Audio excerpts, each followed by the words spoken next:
ஒருத்தருக்கு வந்து நிறைய படங்கள் கிடைக்குது, உங்களுக்கு ஏன் கிடைக்கல இப்படின்லாம் ஒரு மீம் வருது. அதுலயும் என் போட்டோவை போட்டு நம்மளுடைய சோக மியூசிக் எல்லாம் போட்டு நம்ம அந்த கைதியில வந்து ஒரு அப்பா தீம்னு ஒன்று இருக்கும், ஒரு ஃப்ளூட் தீம், அதெல்லாம் போட்டு அப்படியே எமோஷனலா. ஆக்சுவலி நான் சொல்லிடலாம் சாய் அபயங்கர் தானே. இப்போ சாய் அபயங்கருக்கு வந்து படம் கிடைக்குது அப்படிங்கிறதுக்கு ரீசன் இருக்கு நிறைய. அவர் வந்து பேசிக்காக ஒரு நல்ல மியூசிஷியன், அவர் நிறைய நல்லா ஒர்க் பண்ணுறாரு, அவர்கிட்ட நிறைய பேங்கில் நிறைய சாங்ஸ் இருக்குது, அவர் ரொம்ப நல்ல டேலண்டான ஆள். நமக்கு அது ஏன் கிடைக்கலன்னு ஒன்று வரும்போது நான் அதை அப்படி ஃபீலே பண்ணதில்லை. தமிழ்நாடு முழுவதும் 10,000 சிறப்பு முகாம்கள். உங்களுடன் ஸ்டாலின் திட்டத்தில் உங்கள் வீடு தேடி வரும் அரசு. சென்னை சில்க்ஸின் ஆஹா ஓஹோ ஆடி சேல் 50% வரை தள்ளுபடி. Juicy, spark the happiness, quench your thirst naturally. ஏங்க இவர் நல்லா தானே பண்ணுறாரு, ஏன் இவருக்கு வந்து பெரிய படங்கள் கொடுக்க மாட்டாங்க அப்படின்னு சொல்லி கேட்குற அந்த கேள்வியில் எனக்கு அந்த படம் கிடைச்ச மாதிரியே இருக்குது. இதை நான் விளையாட்டுக்கெல்லாம் சொல்லலை, மேடைக்காக. கைதியில் வந்து ஒரு பாட்டு ஜும்பல்லக்கா ஜும்பல்லக்கா அந்த பாட்டு வரும். அந்த பாட்டு வரும், பயங்கரமாக இருந்துச்சு பாட்டு. அது வந்து உங்களுக்கே தெரியும், அது வந்து ரஹ்மான் சார் பண்ண பாட்டு. படம் முடிச்சு மதுரையிலேருந்து எனக்கு ஒரு ஆப்ரேட்டர், அவர் எனக்கு எல்லாத்துலேயும் சொல்லுவார் கால் பண்ணி. ஸோ அவர் கால் பண்ணி சொல்கிறாரு, அந்த ஜும்பலக்கா பாட்டு வந்து ரஹ்மான் எப்படி போட்டாரோ அதே மாதிரி போட்டீங்கிறாரு. எல்லா சவுண்டுனாலே உடனே அது மியூசிக் டைரக்டர் மேலே, நல்லா இருந்தால் பாராட்டு, நல்லா இல்லைனால காரி துப்புறது நம்ம மேலே தான். ஆமாம். நான் இன்னொரு சாங் ஒன்று பாடிருப்பேன், என்ன பண்ணல்லவான்னு சொல்லி ஒரு சிவன் சாங் பாடிருப்பேன். அது என்கிட்டே வந்து சொல்லுவாங்க, அது அந்த பாட்டு மாதிரி ஒன்று பண்ணுங்கன்னு சொல்லுவாங்க. அது திரும்பி நான் தான் பாடியிருப்பேன். அதில் நம்மளை மீறி வரக்கூடிய சில விஷயங்கள் தானே தவிர நம்மளாம் காப்பி அடிக்கணும்னு ட்ரை பண்ணி இது வரைக்கும் நான் ஒரு பாட்டு போட்டதில்லை. பட் இன்ஸ்பயர் ஆகி பண்ணிட்டு வரோம். ஒரு பாட்டு கேட்டால் ரொம்ப இதாயிருவோம்னா தென்றல் வந்து தீண்டும் போது அந்த பாட்டு எவரும் சொல்லாமலே அந்த லைன், அதெல்லாம் வச்சு தான் நானும் வந்து கண்ணம்மா ஒன்னாவில் செகண்ட் சரணம் போட்டிருப்பேன். அப்படியே மௌனம் பேசும் மொழி கூட அது இருக்கு இல்லையா, ஆனா அது வந்து காப்பியா இருக்காது பாட்டுங்க. நான் இப்போ ரீசெண்டாக பிளாக்மெயிலில் கூட ஒரு சாங் நான் எழுதிருக்கேன். கண்ணம்மா ஒன்று நான் எழுதின சாங் தான். நீ போகாத என்ன விட்டுன்னு விக்ரம் ஏதாவது வரும், அதெல்லாம் நான் எழுதின சாங்ஸ் தான். நான் சாங் நிறைய எழுதுவேன். நான் சாங் எழுதுறதுக்காக தான் ஃபீல்டுக்கே வந்தேன். அதுக்கப்புறம் தான் மியூசிக் டைரக்டர் ஆகிட்டோம். அண்ட் இப்போ வந்து ட்ரெண்டிங்காக போயிட்டு இருக்கிற ஒரு விஷயம் வந்து மியூசிக் டைரக்டராக இருந்தால் கூட எவ்வளோ எக்ஸ்டாப்ளிஷ்டாக நிறைய படங்கள் பண்ணியிருந்தாலும் நெட்வொர்க்கிங் ரொம்ப முக்கியம், ப்ரமோஷன் ரொம்ப முக்கியம். அப்படி இருந்தால் தான் படங்கள் எடுத்து வந்து பெரிய ஸ்டார்ஸோட ஒர்க் பண்ணுறது இதெல்லாமே இம்பார்ட்டண்ட்டாக இருக்குது அப்படின்னு ஒரு பரவலான செய்தி போயிட்டு இருக்கு சார் சோஷியல் மீடியாவில். இதை நீங்கள் எப்படி பார்க்குறீங்க? இல்லை, அது நானே அதை பற்றி பேசணுன்ட்டு இருந்தேன். இடையில வந்து ஒரு மிகப்பெரிய ஒரு மியூசிக் டைரக்டர் ஆக்சுவலி ஒருத்தர் வந்து ஒருத்தருக்கு வந்து நிறைய படங்கள் கிடைக்குது, உங்களுக்கு ஏன் கிடைக்கல இப்படின்லாம் ஒரு மீம் வருது. அதுலேயும் என் ஃபோட்டோவை போட்டு நம்மளுடைய சோக மியூசிக் எல்லாம் போட்டு நம்ம அந்த கைதியில் வந்து ஒரு அப்பா தீம்னு ஒன்று இருக்கும், ஒரு ஃப்ளூட் தீம், அதெல்லாம் போட்டு அப்படியே எமோஷ்னலாக வந்து இவருக்கு ஏன் இவர் வந்து இவ்வளோ டேலண்ட்டு அவருக்கு படம். ஆக்சுவலி ஒருத்தர் கூட ஒரு ப்ரொடியூசர், மிகப்பெரிய ப்ரொடியூசர் நம்ம சினிமாவில், அவரே வந்து என்ன சாம் நீங்கள் எதுவும் பிஆர் பண்ணுறீங்களா இந்த மாதிரி அப்படின்னாங்க. நான் எனக்கு ரிலீஸ் ஆகிற என் பாட்டுக்கே பிஆர் பண்ண மாட்டேன். இதெல்லாம் என்னென்னு கேட்டிங்கன்னா, ஆக்சுவலி நான் சொல்லிடலாம் சாய் அபயங்கர் தானே. இப்போ சாய் அபயங்கருக்கு வந்து படம் கிடைக்கிது அப்படிங்கிறதுக்கு ரீசன் இருக்குது நிறைய. அவர் வந்து பேசிக்காக ஒரு நல்ல மியூசிஷியன், அவர் நிறைய நல்லா ஒர்க் பண்ணுறாரு, அவர்கிட்ட நிறைய பேங்கில் நிறைய சாங்ஸ் இருக்குது, அவர் ரொம்ப நல்ல டேலண்டான ஆள். பட்டு நமக்கு அது ஏன் கிடைக்கலன்னு ஒன்று வரும்போது நான் அதை அப்படி ஃபீலே பண்ணதில்லை. ஆனால் எனக்கு என்ன சந்தோஷம்னு கேட்டிங்கன்னா, நான் இது வந்து ரொம்ப ஓப்பனாக சொல்கிறேன். அதாவது கலாட்டாவுக்கு இது வரைக்கும் நான் வந்து அப்படி ஒரு மீம் என்கிட்ட இருந்து சொல்லி என்னங்க இப்படி ஒன்று போடுங்கன்னு யாராவது ஒருத்தங்க மீடியாவில் சாம் இப்படி தான் கொடுத்தாரு எங்களை போட சொன்னாருங்க அப்படின்னு ஒருத்தங்க சொல்லிட்டா நான் அதுக்கடுத்து படமே பண்ண மாட்டேன். இது ஏன் சொல்கிறேன்னு கேட்டிங்கன்னா, நமக்கு இது வேலையே கிடையாது. நம்மளோட இப்போ நான் எனக்கு லைனப் நல்லா இருக்குது, நம்ம திருப்தியாக இருக்கிறோம். ஒவ்வொரு படம் பண்ணும்போதும் நமக்கு அதில் ஒரு திருப்தி கிடைக்குது. ஏன்னா நம்ம வந்து ஜீரோவிலேருந்துலாம் வரல. நம்ம ஒரு சினிமாவுக்கு வந்து அப்படி ஜீரோவிலேருந்து வந்து சின்ன வயசுலேருந்து கனவு அப்படிலாம் ஒன்றும் இல்லை. நம்ம மைனஸ்லேருந்து வந்திருக்கிறோம். இதுவே மிகப்பெரிய மேடை. இப்போ இந்த நரசிம்மான்னு ஒரு படத்துக்கு நம்ம உட்காந்துருக்கோன்னா இது ஒரு இந்தியா லெவலில் மிகப்பெரிய ஒரு படம் இது ஆக்சுவலி.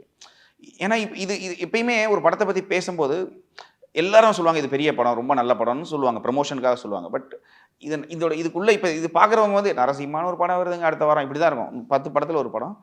பாகுபலி படம் ஃபஸ்ட்டு வரும்போது ஒரு பர்த்டே விஷஸ் வந்து யாருக்கோ சொன்ன ராணாவுக்கோ இல்லைன்னு சொல்லியிருந்தாங்க. சொல்லும்போது வந்து ஒரு பயங்கர பிரம்மாண்டமாக அவங்களோட மேக்கிங் இதெல்லாம் வந்து காமிச்சாங்க. ஒரு படம் பண்ணுறாங்க போலன்னு தான் எல்லாரும் நினச்சாங்க. அடுத்த பர்த்டேக்கு அனுஷ்கா அவங்க மேடம்க்கு ஒரு அவங்க பர்த்டே விஷ் பண்ணி ஒரு பிரம்மாண்டம். இப்படியே வந்து படம் ரிலீஸ் ஆனோடனே பாகுபலி தான் பயங்கரமான படம் வந்தாங்க. உண்மையாகவே பெரிய படம், நல்ல படம். ஸோ எப்பயுமே நமக்கு அது தொடக்கத்தில் பார்த்தோன்னே தெரியாது. இந்த படம் வந்து ரொம்ப கஷ்டப்பட்டுருக்காங்க, ரொம்ப பயங்கரமான அனிமேஷன். ஸோ எதுக்கு சொல்ல வரேன்னா, இந்த மாதிரி ஒரு படம் எனக்கு கிடைக்குதுன்னா கூட இதுக்கு வந்து பிஆர்லாம் தேவை தான். நீங்கள் சொல்கிற மாதிரி பிஆர் பெருசாக தேவை. பட் அது வந்து ஒரு டைமிங்கில் வந்து ஃபேக்காக தோணும். இப்போ நான் வந்து சாம் நல்லா பண்ணுவார், அவரோட இதெல்லாம் தெரியுமா இப்படின்னு நான் ஒரு பிஆர் பண்ணிகிட்டே இருக்கேன்னு வச்சுக்கோங்களேன். இப்போ நான் இந்த ஆடியன்ஸ் போடுறாங்க பார்த்தீங்களா, இதில் அத்தனை ஆடியன்ஸுமே மனசால போடுறாங்க. அதாவது ஏன் இவருக்கு கிடைக்கல அப்படிங்கிற அந்த வேர்டு இருக்குல்ல, அதுக்கு நான் ரொம்ப அவங்கள நான் தேங்க் பண்ணுறேன். ஏன்னா இது வந்து நம்ம காசு கொடுத்து ஒருத்தங்க கூட உங்களால் போட சொல்ல முடியாது. அது வந்து அந்த கீழே கமெண்ட்ஸில் வந்து நான் பார்ப்பேன், நிறைய பேர் அனுப்பிச்சு கொடுப்பாங்க, ஏங்க இவர் நல்லா தானே பண்ணுறாரு, ஏன் இவருக்கு வந்து பெரிய படங்கள் கொடுக்க மாட்டாங்க அப்படின்னு சொல்லி கேட்குற அந்த கேள்வியில் எனக்கு அந்த படம் கிடைச்ச மாதிரியே இருக்குது. இது நான் விளையாட்டுக்கெல்லாம் சொல்லலை, மேடைக்காக சொல்லலை. நமக்காக யாருன்னு தெரியாத ஏங்க அப்படி ஒரு ஆடியன்ஸை சம்பாதிக்கிறாங்கிறது பெரிய விஷயம் இல்லை. நமக்கு இந்த ரசிகர் மன்றம்லாம் கிடையாது. நம்ம சாதாரண பாட்டு கேட்குறவங்க தான் நம்ம ரசிகர்களே தவிர அப்படிலாம் இல்லை. ஸோ அவங்க அப்படி பண்ணும்போது நமக்கு அது ஒரு சந்தோஷம். பட் அந்த பையன் ரொம்ப டேலண்டான பையன். அவங்களோட நல்ல நிறைய படங்கள் அவருக்கு லைனப்பில் இருக்குது. அவர் நல்லா பண்ணணும் அப்படிங்கிறது எனக்கு ஆசை. ஆக்சுவலி இன்னொன்று கேட்கணும்னு தோணுச்சு சார். பிகாஸ் ஒரு ப்ரெஸ் மீட்டில் கூட நீங்கள் சொல்லியிருந்தீங்க, நாங்கள் வந்து மியூசிக் கம்போஸ் பண்ணி கொடுக்குறோம், பட் அந்த மியூசிக் வந்து சவுண்ட் எஃபெக்ட்ஸ்லாம் அவங்க போய் வரும்போது அது கொஞ்சம் வால்யூம் ஜாஸ்தியாக வருது, அது எங்களோட ப்ராப்ளம் இல்லைன்னு. அஃப்கோர்ஸ் இது அனிமேஷன் மூவியாக இருந்தாலும் ஒரு ஸ்பிரிச்சுவல் இது வார் இருக்கலாம், ஆர் சண்டைகள் இருக்கலாம், டம்னு இதுலேயும் கூட நிறைய சவுண்ட்ஸ் இருக்கலாம். இங்கே எப்படி சார் பேலன்ஸ் பண்ணியிருக்கீங்க? இல்லை என்னன்னா, இப்போ இதோட இதுலேயுமே இதோட ட்ரெய்லரோட அவுட்லேயுமே பார்த்தீங்கன்னா எனக்கு என்னவா இருக்குன்னா, இதோட ரோர் சவுண்ட் இருக்குது. ஒரு இப்போ நரசிம்ம சாமியோட ஒரு சிங்கம் கர்ச்சிக்கிற மாதிரியான ஒரு ரோர் சவுண்டு, அது வந்து என்னதான் ஆனாலும் ஒரு டிஸ்டார்டோட தான் கேட்கும். அப்படி கேட்கும்போது நமக்கே கஷ்டமாக இருக்கும், ஐயோ இது ரொம்ப இருக்கு. பட் என்னன்னா அது தேவைப்படுது சில இடங்களில். பட் நம்ம கையில் எதுவுமே இல்லைங்க. இங்கே ஒரு டீம் ஒர்க் எல்லாமே. இப்போ நம்ம மியூசிக் டிபார்ட்மெண்ட்டுங்கிறது எல்லாருமே என்ன நினைக்கிறாங்கன்னா, மியூசிக்குங்கிறது டோட்டலி அந்த எல்லாமே ஒரு என்ன சொல்கிறது, ஒரு கன் ஷாட்டில் இருந்து ஒரு கார் போகிறதுலேருந்து ஒரு காற்றடிச்சா கூட அது மியூசிக் டைரக்டர் மேலே தான் வருது. அது வழக்கமாக இருக்கிறது தான். அது நிறைய நம்ம ஊரில் இருக்கிற மிகப்பெரிய சேனல்ஸு பத்திரிகையாளர்களுக்கு கூட அது தெரியலை. நீங்கள் நம்ப மாட்டீங்க, எனக்கு வந்து ஒரு படம் வந்து கைதியில் வந்து ஒரு பாட்டு, கைதியில் வந்து என்னவா இருக்குன்னா, ஜெயிலில் அவங்க வந்து இடிச்சிட்டு இருப்பாங்க போது உள்ள ஒரு பாட்டு வரும், நம்ம ஜும்பல்லக்கா ஜும்பல்லக்கா அந்த பாட்டு வரும். அந்த பாட்டு வரும், பயங்கரமாக இருந்துச்சு பாட்டு. அது வந்து உங்களுக்கே தெரியும், அது வந்து ரஹ்மான் சார் பண்ண பாட்டு. ஸோ படம் முடிச்சு மதுரையிலேருந்து எனக்கு ஒரு ஆப்ரேட்டர், நான் சொல்கிறது அவர் என்னோட நல்ல ஒரு இதுதான், நல்ல மனுஷன், ரொம்ப நல்ல மனுஷன். அவர் எனக்கு எல்லாத்துலேயும் சொல்லுவார் கால் பண்ணி. ஸோ அவர் கால் பண்ணி சொல்கிறாரு, அந்த ஜும்பலக்கா பாட்டு வந்து ரஹ்மான் எப்படி போட்டாரோ அதே மாதிரி போட்டீங்கிறாரு. அப்போ என்னன்னா அவங்க அது ரொம்ப அப்பாவித்தனமாக இருந்தது. அதுக்கு என்ன, அது வந்து ரஹ்மான் சார் பாட்டு, அதை வந்து நம்ம காப்பிரைட் வாங்கி அதை யூஸ் பண்ணியிருக்காங்க. ஆனால் அது நான் பண்ணேன்னு நினைக்கிறாங்க. இது எதுக்கு சொல்ல வரேன்னா, ஒரு தியேட்டரில் இருக்கிற ஒருத்தராலேயே அவர் இப்படி தான் இருக்குன்னா, அப்போ ஆடியன்ஸோட மனநிலை எப்படி இருக்குங்கிறது தான். ஸோ இங்கே எல்லா சவுண்டுனாலே உடனே அது மியூசிக் டைரக்டர் மேலே, நல்லா இருந்தால் பாராட்டு, நல்லா இல்லைனால காரி துப்புறவு நம்ம மேலே தான். ஆமாம், அதனால அன்னைக்கு அந்த கேள்வியுமே ப்ரெஸ்ஸில் ஒருத்தவங்க கேட்டாங்க, இந்த மாதிரி ரொம்ப இறைச்சலாக இருக்குது சாமோட மியூசிக் அப்படிம்பாங்க. என்னென்னா நம்ம நிறைய லேயர்ஸ் பண்ணுவோம். ஃபார் எக்ஸாம்பிள் இப்போ வயலின் அப்படின்னாலே, வயலின்னா ஒரு வயலின் எடுத்து வாசி அப்படிலாம் இல்லை. ஸ்ட்ரிங்ஸ் எல்லாம் பார்த்தீங்கன்னா ஃபர்ஸ்ட் வயலின், செகண்ட் வயலின், கரெக்டாக ஒரு ஒரு ஒரு என்ன சொல்கிறது, ஒரு கிராமரில் இருக்கும் மியூசிக் ஆக்சுவலி. ஸோ இத்தனை லேயர்ஸ் பண்ணி இவ்வளோ லைவ் எடுக்கும்போது அது நீங்கள் சும்மா அப்படியே வச்சுக்கிட்டு அவுட் எடுத்துட்டிங்கன்னா அதுக்கு நல்லாவே கேட்காது. அதுக்கு ஒரு இப்போ நம்ம எவ்வளோ கஷ்டப்படுறோமோ அதே மாதிரி சவுண்டு ஒர்க் பண்ணுறவங்களும் ரொம்ப கஷ்டப்படணும். ஆனால் இங்கே நம்ம ஊரில் இன்னொரு விஷயம் இருக்குது, அவங்க மேலேயும் பாவம் தான். ஏன்னா நம்ம ஊரில் எப்பயுமே பார்த்தீங்கன்னா இந்த பூசணிக்காய் உடைக்கிறாங்கல்ல படத்துக்கு, எண்டு டே, அதாவது இன்றைக்கி தான் லாஸ்ட் டே ஷூட்னா பூசணிக்காய் உடைப்பாங்க. அன்னையோட அவங்க படம் முடிஞ்சிருச்சு, இதுக்கப்புறம் ரிலீஸ் தான் அப்படின்னு நினைக்கிறாங்க. ஆனால் அதுக்கப்புறம் மிகப்பெரிய ஒர்க் இருக்குங்கிறது தெரியாது. ஸோ இந்த மாதிரி சவுண்ட் இன்ஜினியர்ஸ் இருக்காங்க இல்லையா, மிக்சிங் பண்ணுறாங்க, அவங்கக்கிட்ட ஒரு வாரத்துக்கு இல்லை 3 நாளையில் கொடுத்து அதை மிக்ஸ் பண்ண சொன்னால் அவங்க என்ன பண்ணுவாங்க? ஸோ அங்கேயும் ப்ராப்ளங்கள் இருக்குது. ஸோ இது வந்து ப்ரொடக்ஷனு இல்லைனா வந்து டைரக்டர்ஸ் இவங்க தான் அதை வந்து என்ன சொல்லணும்னா, போஸ்ட் ப்ரொடக்ஷன்னா அதுக்கும் மியூசிக்கல் இந்த மாதிரி மிக்ஸு எல்லாத்துக்கும் ஆல்மோஸ்ட் ஒரு 3-4 months இருந்தால் ரொம்ப நல்லது. பட் அவ்வளோதான் கொடுக்க மாட்டாங்க. ஸோ என்னென்னா மியூசிக் டைரக்டர் மேலே எல்லாத்தையும் பழிய போட்டுறாங்க. அது அப்படி இல்லை. அது இதுக்கு முன்னாடி நிறைய இன்டர்வியூஸில் நான் பேசும்போது உங்களோட இன்டர்வியூஸில் பார்த்துருக்கேன் சார், இந்த மாதிரி நான் பண்ண மியூசிக்கை வேற ஒரு மியூசிக் டைரக்டர் பண்ணாங்கன்னு நினச்சிப்பாங்க, மேபி அவங்க பாடினதுனால கூட யோசிச்சிருப்பாங்க அப்படின்னு. But first time A R Rahman சாரோட சாங் கூட நீங்கள் பண்ணீங்க அப்படின்னு ஒருத்தர் சொல்கிறத நான் கேட்குறேன். அது நிறைய தடவை நடந்திருக்குங்க. அது இப்போ நான் இன்னொரு சாங் ஒன்று பாடிருப்பேன், என்ன பண்ணலவான்னு சொல்லி ஒரு சிவன் சாங் பாடியிருப்பேன். அது என்கிட்டே வந்து சொல்லுவாங்க, அந்த பாட்டு மாதிரி ஒன்று பண்ணுங்கன்னு சொல்லுவாங்க. அது திரும்பி நான் தான் பாடியிருப்பேன் அதில். ஸோ அது நடக்கிறது தான், நமக்கு சந்தோஷம் இருக்கும் ஒன் சைடு. அப்போ அனிருத் வந்து எனக்கு நிறைய பாடியிருக்கிறார் இல்லையா, அவர் நல்ல நண்பர். ஸோ அவர் நிறைய பாடும்போது அது ஹிட்டான உடனே அது அவரோட சாங்காக நினைக்கிறாங்க. அது நல்லது தாங்கிறேன், ஏன்னா அவர் பாடினதுனால நிறைய ரீச் ஆகிருக்கு அந்த பாட்டுங்க. ஸோ அது ஒரு நல்லது தானே. அண்ட் இப்போ நீங்கள் பேசும்போதும் சரி சார், நிறைய விஷயங்கள் உங்களை பற்றி இதுக்கு முன்னாடி நம்ம இன்டர்வியூஸ்லாம் பார்ப்போம்ல. எனக்கு வந்து பர்சனலாக கேட்கணும்னு தோணுது. நீங்கள் வந்து உங்களோட லைஃப்பில் ஒரு ஒர்க்கில் வந்து நிறைய எத்திக்ஸ் ஃபாலோ பண்ணுறீங்களோ? லைக் நான் இப்போ மியூசிக் பண்ணுறேன், பட் எனக்கு பிஆர் பண்ணுறது எனக்கு தேவையில்லாதது. ஆர் இந்த மாதிரி இன்னொரு மியூசிக்கை நான் இன்ஸ்பயர் பண்ணி எடுக்கிறேன், காப்பி பண்ணி எடுக்கிறேன்றது எனக்கு வேண்டாம். எனக்குன்னு ஒரு செட் ஆஃப் ரூல்ஸ் வச்சிருக்கேன், இந்த எத்திக்ஸ் நான் ஃபாலோ பண்ணுறேன், இதில் இருக்கிறதுல நான் ஹாப்பி, அந்த மாதிரியா சார்? இந்த எத்திக்ஸ் எல்லாம் நம்ம பார்க்கறது இல்லை. என்ன சொல்கிறது, இந்த காப்பி அடிக்கணும் அப்படிங்கிறது நீங்கள் சொல்லியிருந்தீங்களா, நம்மளை மீறி வரக்கூடிய சில விஷயங்கள் தானே தவிர நம்மளாம் காப்பி அடிக்கணும்னு ட்ரை பண்ணி இது வரைக்கும் நான் ஒரு பாட்டு போட்டதில்லை. பட் இன்ஸ்பயர் ஆகி பண்ணியிருக்கிறோம். இப்போ ஒரு பாட்டு இருக்கும், இந்த பாட்டு கேட்டு சூப்பரில் அப்படின்னு. இப்போ கூட ஒரு ஹிந்தி பாட்டு கேட்டேன், அந்த பாட்டு எனக்கு அந்த பாட்டு என் மைண்ட்லேருந்து ஒரு 1-2 டேஸ்க்கு போகலை. ஆனால் நம்ம அதை அப்படியே போட மாட்டோம். அந்த ராகம் என்னது, அது எப்படி இந்த நோட்டு ஒரு ஆக்சிடென்டெல்லாம் எப்படி யூஸ் பண்ணியிருக்கிறாங்க. நான் ஆல்ரெடி பல இன்டர்வியூவில் சொல்லியிருக்கிறேன். எனக்கு அதான் சொல்கிறேன்ல, ஒரு பாட்டு கேட்டால் ரொம்ப இதாயிரும்னா தென்றல் வந்து தீண்டும் போது அந்த பாட்டு எவரும் சொல்லாமலே அந்த லைன் அதெல்லாம் வச்சு தான் நானும் வந்து கண்ணம்மா ஒன்னாவில் செகண்ட் சரணம் போட்டிருப்பேன். அப்படியே மௌனம் பேசும் மொழி கூட அது இருக்கு இல்லையா, ஆனா அது வந்து காப்பியா இருக்காது, நீங்க அதுக்கும் இதுக்கும் சம்மந்தமே இருக்காது. ஆனால் சில காமெடியும் நடந்திருக்கு. நான் ஒரு பாட்டு போட்டேன், காப்பியில் எந்த இன்ஸ்பயர் ஆகலை, புரியாத புதிர்னு ஒரு படம், விஜய் சேதுபதி சாரோட படம். அதில் ஒரு பாட்டு ஹரிஹரன் சாரும் ஹரிணி மேடம் பாட்டிருப்பாங்க. வெள்ளை கனவொன்று உள்ளே நுழைந்தது கண்கள் இருளுதடி, இப்படி ஒரு பாட்டு. இதை ஒருத்தர் ஃபோன் பண்ணி என்கிட்ட சொன்னார், என்னங்க காப்பி அடிச்சிட்டீங்க? நான் என்ன காப்பிங்கன்னா, கொக்கு செய்வ கொக்கு கெண்ட மீனை கண்டுனாரு. ஆமாம், நமக்கே அப்போ தான் தெரியும்.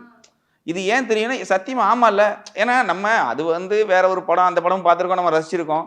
ஒருவேளை அந்த ரசிச்சது நம்ம உள்ளே போயிட்டு தான் இந்த படம் இது வந்திருக்கான்னு தெரியல, பட் வாண்டடாக பண்ணது கிடையாது. ஸோ இந்த மாதிரி வரும். ஆனால் நம்ம எப்பயுமே என்னென்னு கேட்டிங்கன்னா, யாராவது நம்மளை பார்த்து இப்போ இந்த விக்ரம் வேதாள ஒரு தனா இது இருக்கு இல்லையா, இது இந்த எல்லாரும் பாராட்டிட்டாங்க, உலகமே இது பண்ணிச்சு. ஆனால் மலையாளத்தில் மோகன்லால் சார் வந்து ஒரு படம் இருக்கும். அதில் வந்து ஒரு ஒரு ஒரு ஒரு பெரிய ஒரு ஒரு ஒரு கம்பு மாதிரி இருக்கும். அதை வந்து ஜன்னலுக்குள்ளே விட்டு ஏதோ ஒன்று எடுப்பாங்க, ஒரு காமெடி சீக்வன்ஸ் அது. அதில் வந்து அதுக்கப்புறம் மாறிடும். ஆனால் அந்த அந்த ஃபர்ஸ்ட் வர்றது இருக்குது. அப்போ நிறைய பேர் இதை ஏங்க ஒரு ஜன்னலுக்குலேருந்து ஒரு இதை எடுக்கும்போது வந்து ஒரு காப்பி ஒரு சாதாரண காமெடி மியூசிக் அதை வச்சு அதை எடுத்து ஒருவேளை நான் ஒரு கேங்ஸ்டர் மூவியோட படம் பண்ணுறேன்னா அதுவும் திறமை தானே வச்சுக்கோங்க, அது வேற விஷயம். ஆனால் நம்ம பார்க்கவே இல்லை. அதெல்லாம் வந்து படம் ரிலீஸ் ஆகி ஆல்மோஸ்ட் ஒரு 2 மாதத்துக்கு அப்புறம் தான் இதெல்லாம் வருது. எங்கேயாச்சும் கண்டுபிடிச்சிடுறாங்கல்ல சார் சோஷியல் மீடியாவில். ஈஸிங்க, இப்போல்லாம் ரொம்ப ஈஸிங்க. இப்போ இந்த சாங்ஸ்லாம் பண்ணும்போது டம்மி லிரிக்ஸ்லாம் போடுவீங்களா sir? Dummy lyrics main lyrics ஆயிருக்கு நிறைய பாட்டுங்க. நான் இப்போ ரீசெண்டாக பிளாக்மெயிலில் கூட ஒரு சாங் நான் எழுதியிருந்தேன். கண்ணம்மா ஒன்று நான் எழுதின சாங் தான். நீ போகாத என்னை விட்டுன்னு விக்ரம் ஏதாவது வரும், அதெல்லாம் நான் எழுதின சாங்ஸ். நான் சாங் நிறைய எழுதுவேன். நான் சாங் எழுதுறதுக்காக தான் ஃபீல்டுக்கே வந்தேன். அதுக்கப்புறம் தான் மியூசிக் டைரக்டர் ஆகிட்டோம். ஓகே. டம்மி லிரிக்ஸ் நிறைய பண்ணியிருக்கோம். யாஞ்சி சாங் எல்லாம் பார்த்தீங்கன்னா, யாஞ்சிங்கிற வேர்டு வந்து சும்மா கம்போஸ் பண்ணும்போது வந்தது. அது என்ன மீனிங்னு அப்புறம் தான் கண்டுபிடிச்சோம். ஸோ சும்மா பாடும்போது அப்படியே கம்போஸ் பண்ணும்போதே இப்போ தானா அப்படி போடுறதுக்கு பதிலாக யாஞ்சி அப்படி போடும்போது இன்னும் நமக்கு வந்து ஒரு கம்போஸ் பண்ணுறது ரொம்ப ஈஸியாக இருக்கும். இப்போ சிலருக்கு வந்து என்ன சொல்கிறது, பீட் வச்சு கம்போஸ் பண்ணுவாங்க. பீட் போட்டால் அவங்களுக்கு கம்போஸ், சிலர் கிட்டார்ஸை வச்சு கம்போஸ் பண்ணுவாங்க. நான் லிரிக்ஸ் வச்சு பண்ணுவேன். ஏன்னா அது இன்னும் கூட ரொம்ப ஆத்மார்த்தமாக இருக்கும், ரொம்ப ஆழமாக இருக்கும் என்ன சொல்ல போகிறோங்கிறதுல. ஸோ எனக்கு வந்து லிரிக் அதனால சும்மா டம்மியாக எழுதுறது. சில டைமில் அது ஒர்க் ஆகும், நல்லா தான் இருக்கும். சில டைமில் காரி துப்புற மாதிரி இருக்கும். இப்போ உங்களுக்கு லிரிக்ஸ் வந்து லைக் நீங்கள் எழுதுவீங்க, உங்களுக்கு ரொம்ப பிடிக்கும், அதனால தான் வந்தீங்கன்றப்போ உங்களை தாண்டி உங்களோட மியூசிக்ஸ்க்கு வந்து லிரிக்ஸ் எழுதுற இவர் எனக்கு ரொம்ப ஃபேவரட்பா, என்னோட பாடல்களுக்கு இவளோட லிரிக்ஸ் வரும்போது செம்மையாக இருக்குது அப்படின்ற மாதிரி யாராச்சும்? இல்லை, ஆக்சுவலி நிறைய பேர் இருக்கிறாங்க. அதில் முத்துக்குமார் சார் எனக்கு ரொம்ப பிடிக்கும். அவர் எனக்கு வந்து ரொம்ப கம்மியான பாட்டு தான் எழுதியிருக்காங்க. ஆல்மோஸ்ட் 2-3 சாங்ஸ் தான், அவ்வளோதான். அதுக்குள்ளேயும் அவருடைய இழப்புங்கிறதுன்றது. பட் அவரோட இதெல்லாம் ரொம்ப நல்லா இருக்கும். நான் கம்போஸ் பண்ணும்போது சில டைம் என்ன பண்ணுவேன்னா, அவரோட பழைய இப்போ ஒரு கல் ஒரு கண்ணாடி உடையாமல் மோதிக்கொண்டால் காதல், இந்த மாதிரி அதை எடுத்து வச்சு நான் அதுக்கு கம்போஸ் பண்ணுவேன். வேற டியூன் வரும், அந்த லிரிக்ஸ் எடுத்துக்கிறோம், அப்புறம் அதுக்கு ரீப்ளேஸ் பண்ணிக்கிறோம். அப்படி எல்லாம் பண்ணிருக்கோம். இப்போ ஃபார் எக்ஸாம்பிள் சும்மா சொல்றேன், இப்போதைக்கு நான் இப்பயே சொல்றேன், இப்போ நான் எதுவும் கம்போஸ் பண்ணல, இப்போ பண்றதை சொல்லி, இப்போ ஒரு கல் ஒரு கண்ணாடி இப்படி இருக்குன்னு வச்சுக்கோங்களேன். ஒரு கல் ஒரு கண்ணாடி இப்படி மாத்திக்கலாம். ஆனா அது ஈஸியா இருக்குங்கிறேன். புரியுதா உங்களுக்கு? இப்போ நான் இது சும்மா சொல்றேன், நல்லா இல்லைனா கூட கண்டுக்கிறாதீங்க, கீழே அப்படியே பீப் போட்டுருங்க பெருசா. ஓகே, என்னன்னா இப்போ இந்த லிரிக் கிடைக்கும் போது இப்போ தனனா அப்படின்னு எனக்கு அப்படி ஒன்று பண்ணணும் இல்லையா? இப்போ ஒரு கல் இல்லாமல் ஒரே கல்னு வச்சுக்கோங்க, தரே கல் இப்படின்னு பாடுவேன். ஒரு கல்லுக்கு பதிலாக ஒரே கல்னா டியூன் மாறிடும் இல்லையா. ஸோ நம்ம இஷ்டம் தான். ஸோ நமக்கு இந்த டியூனை கிரியேட் பண்ணுறதுக்கு ஒரு வேர்டு தேவையில்ல. அது எனக்கு இன்னும் ஃபீல் ஆகும். இப்போ ஒரு கல் ஒரு கண்ணாடி உடையாமல் மோதிக்கொண்டால் காதல், அருமையான வரியில். ஸோ இப்போ நம்ம என்ன ஆகுறோம்னா அந்த அந்த சொல்லும் போது இருக்கக்கூடிய ஃபீலுக்குள்ளே போயிடுவோம். இல்லைன்னு வச்சுக்கோங்களேன், வெறுமனே ஒரு பிளாஸ்டிக்காக இருக்கும் அந்த டியூன். ஆக்சுவலி என்னன்னா இப்போ இருக்கிற ஜென்ரேஷனுக்கு அதுதான் தேவைப்படுது. இப்போ நான் வந்து ரொம்ப பழைய பீஸ்ன்னு சொல்ல முடியாது, இருந்தாலும் ஒரு 80களில் பிறந்து வாழ்ந்ததுனால நம்ம ரொம்ப மியூசிக்கலாக தான் ட்ரை பண்ணுவோங்க. இப்போல்லாம் என்ன ஆகுதுன்னா, இப்போ நான் சொன்னேன்ல, ஒரு கல் இப்படி போட்டோம்னா இது செட் ஆகாது, இது ஹிட் ஆகாதுன்ட்டு ஒரு கல் இப்படி தான் போட தோணுது. ஏன்னா இப்படி போட்டால் தான் ரீச் ஆகும் அப்படிங்கிற. ஸோ நம்மளே நம்ம வந்து என்ன சொல்கிறோன்னா, சரி ஓகே நமக்கு பிடிச்சதை தாண்டி இந்த மக்களுக்கு என்ன பிடிக்கும்னு கொடுக்கணுங்கிற ஒரு இதுக்கு. பட் இப்போ இருக்கிற பசங்க ஃபுல்லாகவே வெளியில் நிறைய சாங்ஸ் கேட்குறாங்க. நம்ம அது இப்போ அந்த காலத்துலலாம் பார்த்தீங்கன்னா, இப்போ தேவா சார்லாம் நான் மீட் பண்ணும்போது சொல்லுவார், தேவா மிகப்பெரிய கம்போசர், சூப்பர் கம்போசர். ஆக்சுவலி தேவா சார் மீட் பண்ணும்போது அவர் வந்து வழக்கமாக அவரை காப்பி அடிக்கிறாரு, இங்கிலீஷ் பாட்டிலேருந்து அடிச்சிட்டாரு அப்படிம்பாங்க. ஆக்சுவலி என்னன்னு கேட்டிங்கன்னா, ஒரு டைரக்டர் அவர்கிட்ட கொண்டு போயிட்டு இந்த மாதிரி ஒரு பாட்டு இதை மாதிரி போடுங்கன்னு சொல்லும்போது அவங்க வந்து வேற வழி. அப்போல்லாம் யூடியூப் இதெல்லாம் பெருசாக ஹிட்டெல்லாம் ஆகலை, யாருக்கையும் யூடியூப் ஃபோனே இல்லை யார்கிட்டையுமே. ஸோ ஃபோனை நான் சொல்கிறது வந்து நார்மலாக அந்த வீடியோலாம் பார்க்க முடியாது. சாதாரண ஃபோன் வரும்போதெல்லாம் பார்த்தீங்கன்னா, அப்போ இவங்க என்ன நினைச்சிட்டாங்கன்னா, இதெல்லாம் யார் கேட்க போகிறாங்க, நீங்கள் ஏதோ அந்த ஊரில் இருக்கிற ஒரு சாங்கை எப்படி இங்கே கேட்க போகிறாங்கன்னு சொல்லிட்டு இவங்க என்ன பண்ணிட்டாங்க, அடிச்சிட்டாங்க, போட்டாங்க. அவரும் போட்டார். ஏன்னா அவர் வேற நல்லதாக கொடுத்தாலும் அவங்களுக்கு அதுதான் வேணும். இதே மாட்டாங்க. அந்த அழகிய லைலா சாங் எல்லாம் பார்த்தீங்கன்னா அப்படியே அரபிக் சாங். அந்த கேசட்டை கொடுத்து எனக்கு இதே மாதிரி கொடுங்கும் போது என்ன பண்ணுவேன், அவர் போட்டார். இப்போ அது வந்து எல்லாரும் வந்து இப்போ எல்லாம் வளர்ந்துருச்சு, எல்லாரும் யூடியூப் அது இது என்னென்னமோ கேட்குறாங்களா. இப்போ வந்து அது காப்பி, இது காப்பி, இது அந்த படம், இது இங்கிலீஷில் இந்த பீட் இப்படி இருக்கு, எல்லாம் ஓகே தான் என்ன. ஸோ எதுக்கு நான் அவரை சொல்கிறேன்னா, இப்போ இங்கே இந்த மாதிரிலாம் நிறைய நடக்குது. நம்ம மட்டுமே இல்லை, இப்போ நம்ம காப்பிங்கிறதுக்கு காரணம் ஒரு மியூசிக் டைரக்டர் மட்டுமே இருக்க மாட்டார். டைரக்டர்ஸ் அவங்க வந்து என்ன பண்ணுவாங்கன்னா, எனக்கு இதே மாதிரி ஒன்று வேணும்பாங்க. நம்ம வேற அதை விட சூப்பரான கொடுப்போம், அவங்களுக்கு அது பிடிக்கவே பிடிக்காது. ஏன்னா அவங்க எழுதும்போது அந்த பாட்டை கேட்டே எழுதியிருப்பாங்க, அந்த சீன்ஸை யோசித்திருப்பாங்க. அந்த 18 வயது பாட்டு கூட அவர் அப்படிதான் சொன்னார். 18 வயது மட்டும் மனதுன்னு ஒரு பாட்டு இருக்கா, அது வந்து நம்ம சாமி பாட்டு உங்களுக்கே தெரியும் இல்லையா, சஷ்டியை நோக்க.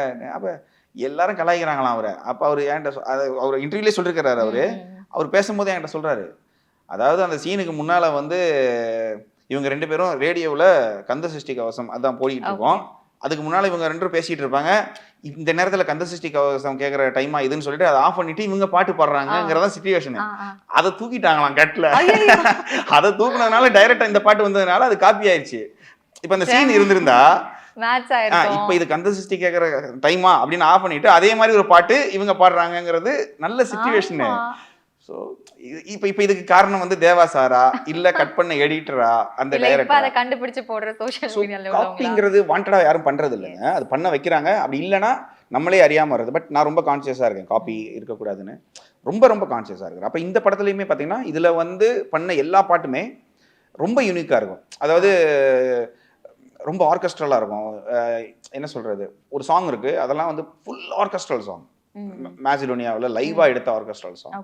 ஸோ ரொம்ப ட்ரை பண்ணிருக்கோம் இந்த படத்தில் நிறைய.